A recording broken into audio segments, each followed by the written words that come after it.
Science of Being Well by Wallace D. Wattles. Chapter 11. How to Eat. It is a settled fact that man naturally chews his food. The few fadists who maintain that we should bolt our nourishment, after the manner of the dog and others of the lower animals, can no longer get a hearing.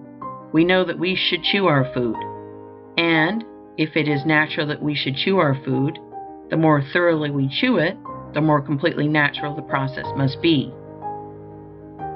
If you will chew every mouthful to a liquid, you need not be in the least concerned as to what you shall eat, for you can get sufficient nourishment out of any ordinary food. Whether or not this chewing shall be an irksome and laborious task or a most enjoyable process depends on the mental attitude in which you come to the table. If your mind and attitude are on other things, or if you are anxious or worried about business or domestic affairs, you will find it almost impossible to eat without bolting more or less of your food. You must learn to live so scientifically that you will have no business or domestic cares to worry about. This you can do, and you can also learn to give your undivided attention to the act of eating while at the table.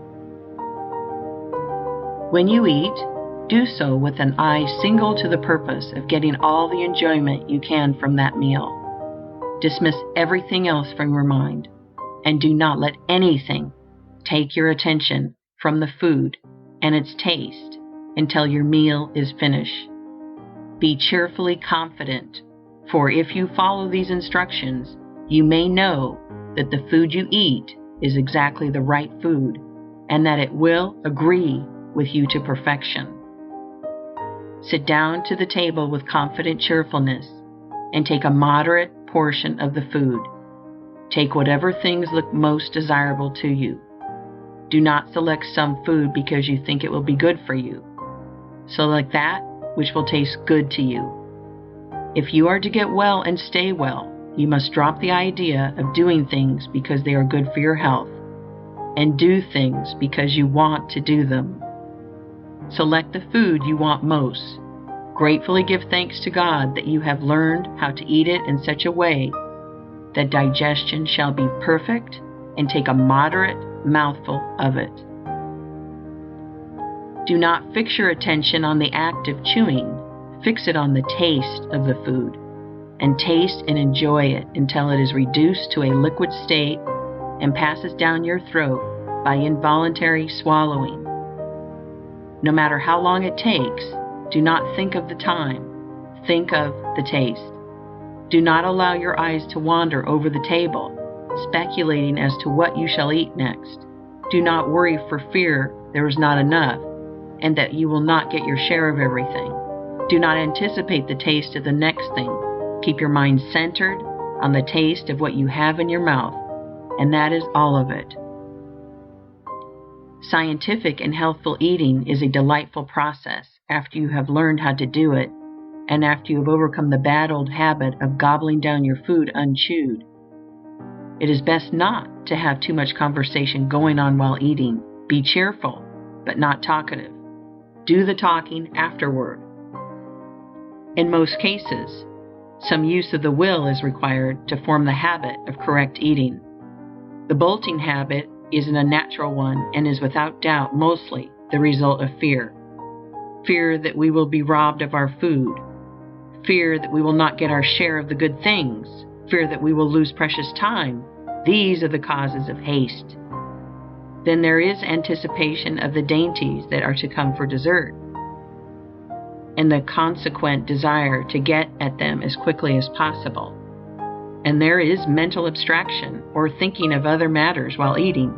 All these must be overcome. When you find that your mind is wandering, call a halt. Think for a moment of the food and of how good it tastes, of the perfect digestion and assimilation that are going to follow the meal, and begin again. Begin again and again, though you must do so 20 times in the course of a single meal, and again, though you must do so every meal for weeks and months. It is perfectly certain that you can from the Fletcher habit if you persevere, and when you have formed it, you will experience a healthful pleasure you have never known. This is a vital point, and I must not leave it until I have thoroughly impressed it upon your mind. Given the right materials, perfectly prepared, the principle of health will positively build you a perfectly healthy body, and you cannot prepare the materials perfectly in any other way than the one I am describing. If you are to have perfect health, you must eat in just this way. You can, and the doing of it is only a matter of a little perseverance. What use for you to talk of mental control unless you will govern yourself in so simple a matter as ceasing to bolt your food? What use to talk of concentration unless you can keep your mind on the act of eating it for so short a space as 15 or 20 minutes, especially with all the pleasures of taste to help you go on and conquer? In a few weeks or months, as the case may be, you will find the habit of scientific eating becoming fixed, and soon you will be in so splendid a condition mentally and physically that nothing would induce you to return to the bad old way.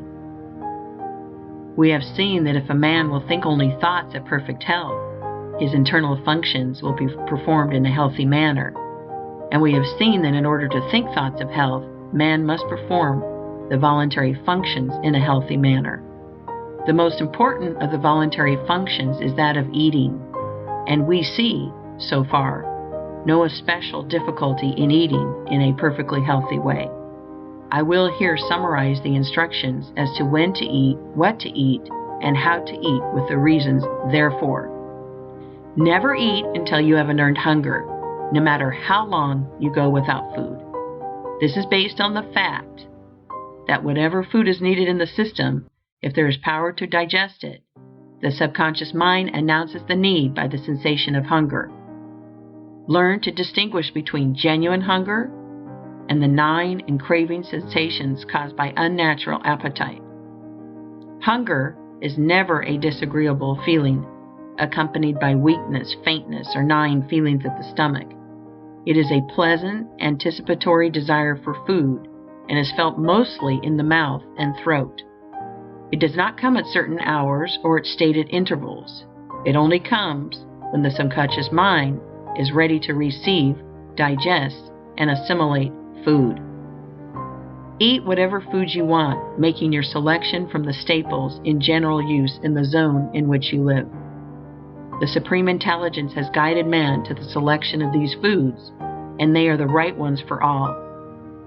I am referring, of course, to the foods which are taken to satisfy hunger, not to those which have been contrived merely to gratify appetite or perverted taste. The instinct which has guided the masses of men to make use of the great staples of food to satisfy their hunger is a divine one. God has made no mistake. If you eat these foods, you will not go wrong.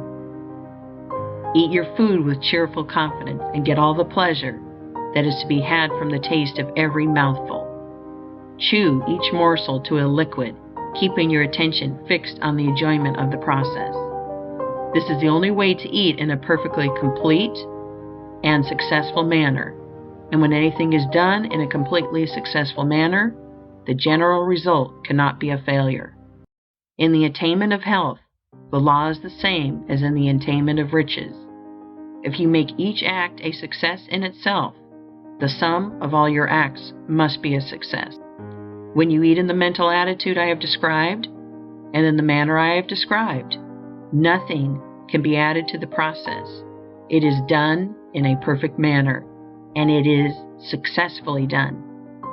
And if eating is successfully done, digestion, assimilation, and the building of a healthy body are successfully begun. We next take up the question of the quantity of food required. End of Chapter 11. Recording by Jill Preston.